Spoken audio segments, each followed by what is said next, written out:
Yeah, I'm so mad because I don't have a phone holder, but that's besides the point. I just came on here because I've been really, I've been unctioned. Like, I feel like God has been,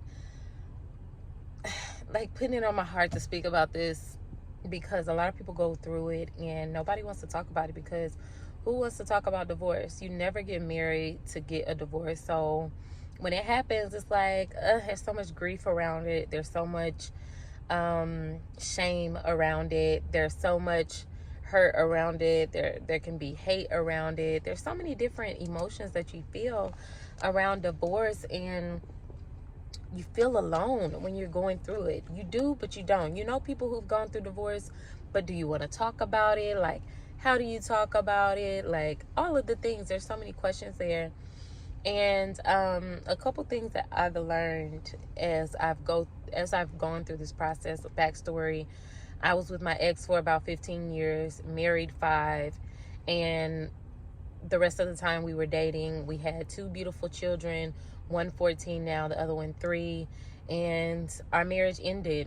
We grew up together, and it literally sucked because although the relationship was toxic, and it wasn't good, you still have created memories with this person. You have built a life with this person, and um, I have learned to take the time to grieve this process.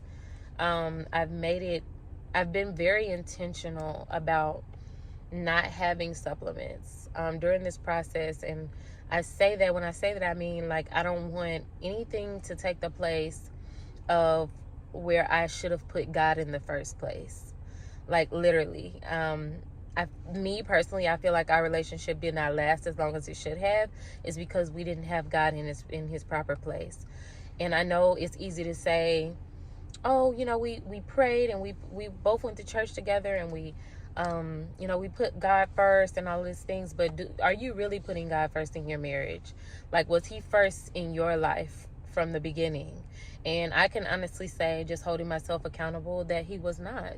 And I think a lot of the struggles that we had I gone to God instead of other vices, had we built our connection outside of sex and outside of our desires, outside of the idol of marriage and wanting a marriage, and what it looks like to be a wife and what it looks like to be a husband. All of those things can become an idol without you even knowing.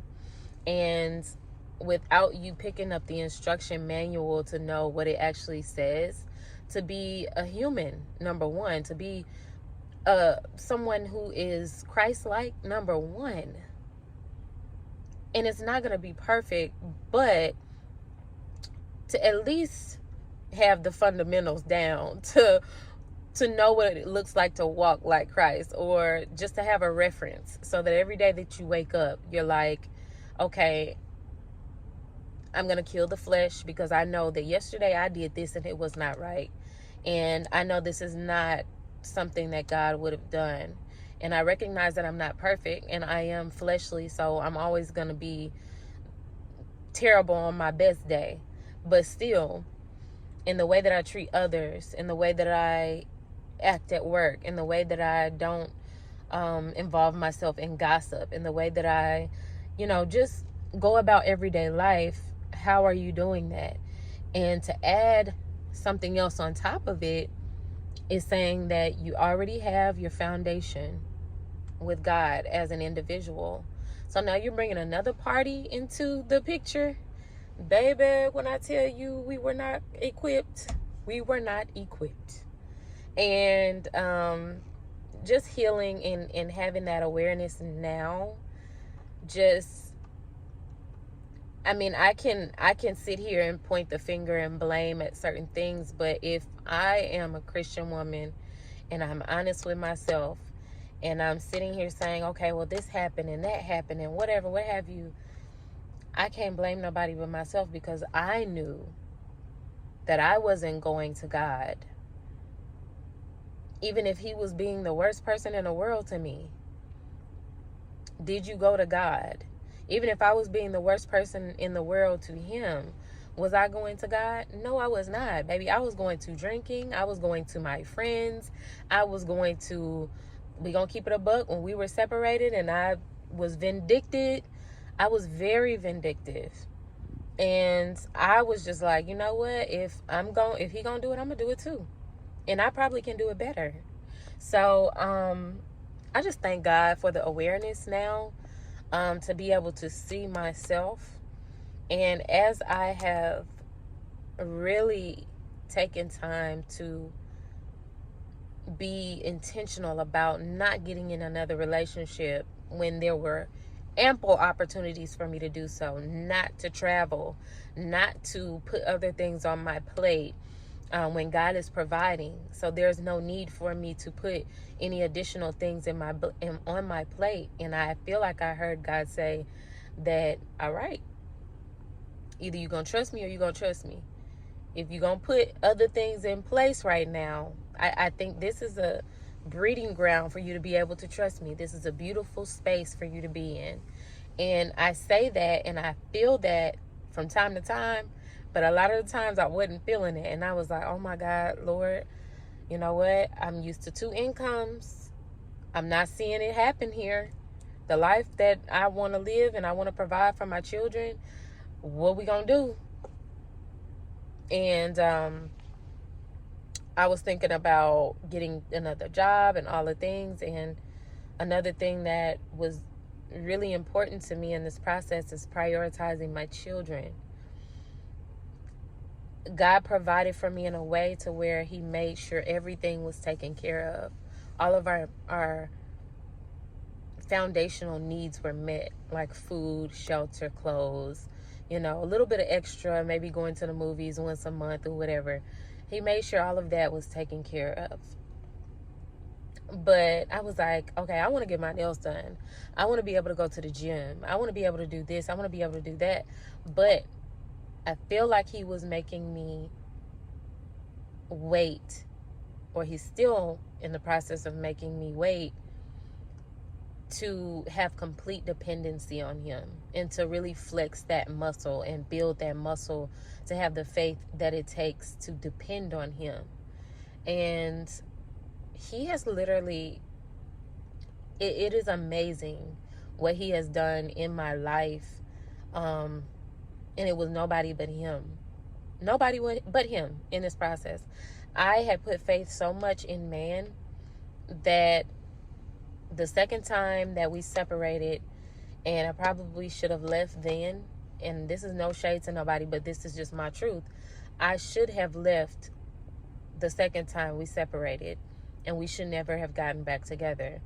And I feel like God told me then, now if you go back to the situation, I'm not going to take my hand off of you, and I'm going to provide, but your sole provision is going to be through that man. And when I tell you, everything looked good at first. I didn't have a job. He came in on the back end. He paid for things, and it looked like he was a savior. But in all actuality, there was still emotional things that he could not meet me at. There were things that happened in our marriage that were so hurtful that he wasn't able or capable. I said able. He wasn't capable of even meeting me at that place. It was just too much. And I wasn't working. Like I said, I wasn't working at the time.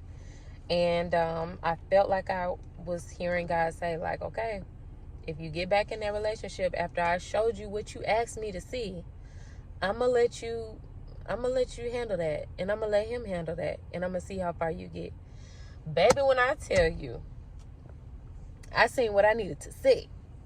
And when I was back on my knees and asking God, okay, God, please get me out this situation. Please get me out this situation.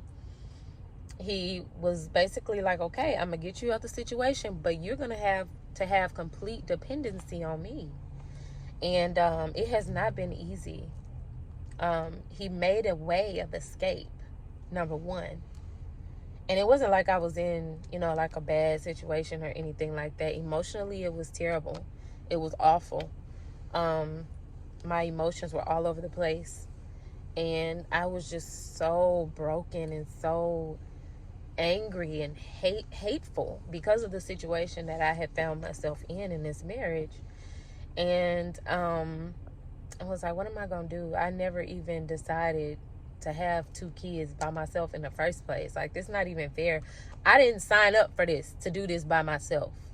So I'm just angry. I'm so mad, and I'm so hateful at the whole situation as a whole. And when I tell you he made a way of escape, he did. He sure did. It wasn't perfect, but he did that. He did that. I got a job, and it's crazy because I had applied for the job the year before, when I had made the decision. I had made the decision to go back. So I applied for that job, and I got rejected. That was when I was unemployed.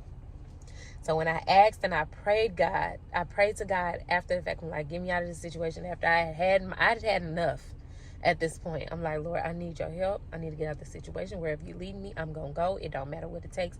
I'm going to do it. So I applied again. And this was one of those jobs where you can't, like, they're not just hiring anybody.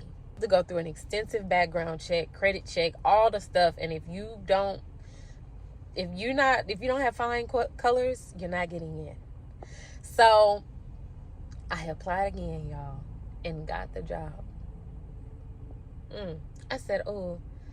And then I had an apartment in the back of my mind that I always had been looking at on the other side of town, maybe an hour away from where I stay. And it was a new space, a new complex, brand new. And so my phone just, the temperature was too high. I have never seen my phone say that. So the enemy wants to silence me. I'll take it as that. So basically, I had my eye on this apartment. And I was like, I don't know how I'm going to get this apartment. I don't even think I qualify because these are brand new. They're in a brand new area. I don't think I make 3 times. And for some way, somehow, I ended up getting approved for the apartment. I was like, okay, God, I see what you're doing. I do. I see what you're doing. So I don't need you to show me nothing else. I'm finna walk with you, because from here on out, I can't do it the way that I've been doing it. And had I listened to God and been closer to God, a lot of things would be different. And I am a testament to, if you are you have to walk with God individually, number one, but especially in a marriage. Especially in a marriage. It's not going to work if you don't. And if you find yourself in divorce and I believe that God can do anything in marriage. I love love. I love marriage. I want to be married again one day. I just know that it takes work, and I see from my wrongs, I see what I could have done differently. I see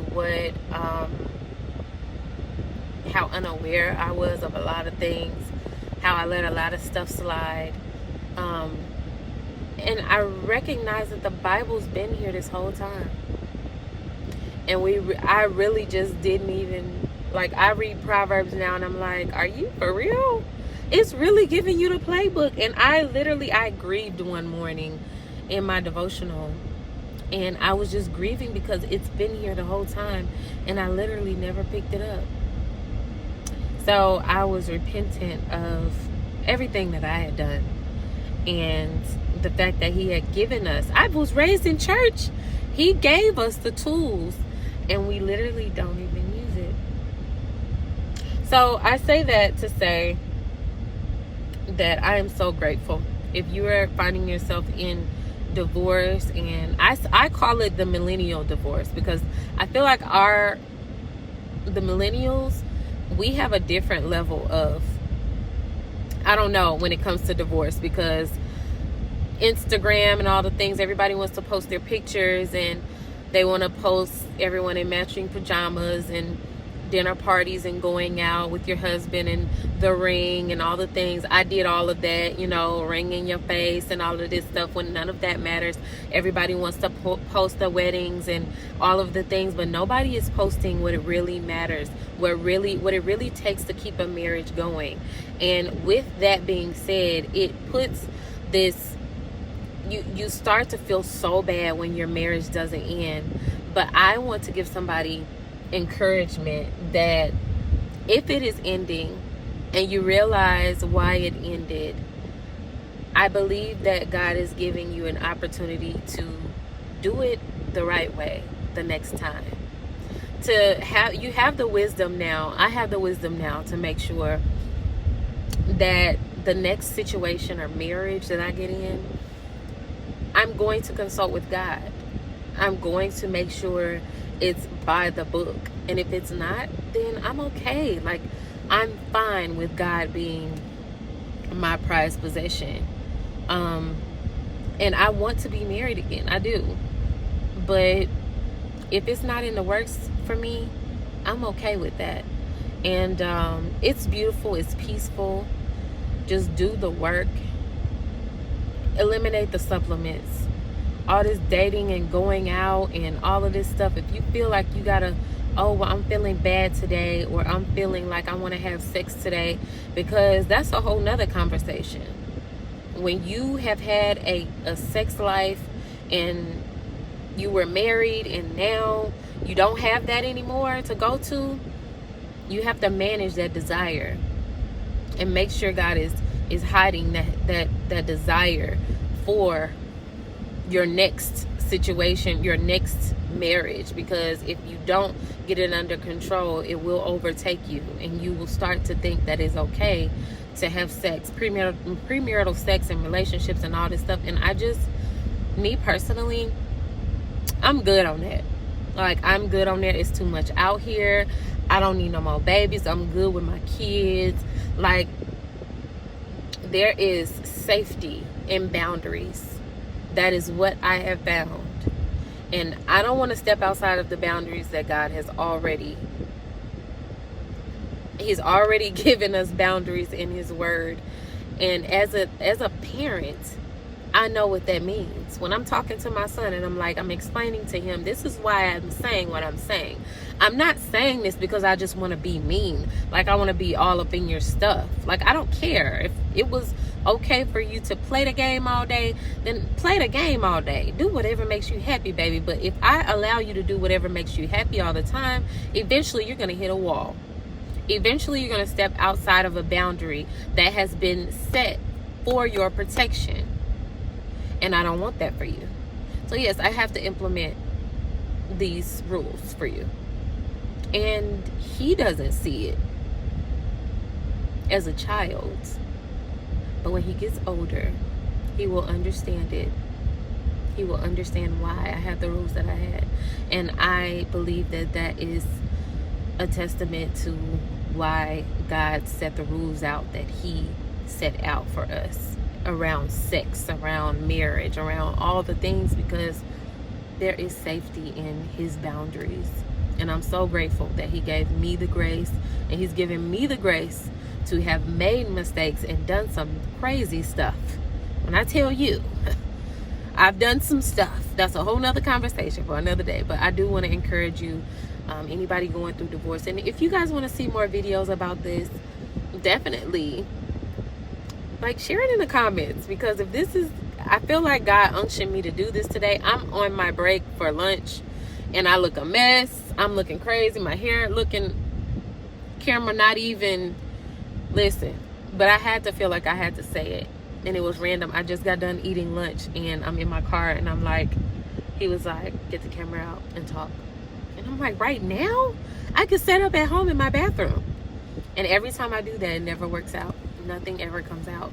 So I thank God today. I am so grateful that He put this upon my heart to share with somebody, to give you hope that it's not the end.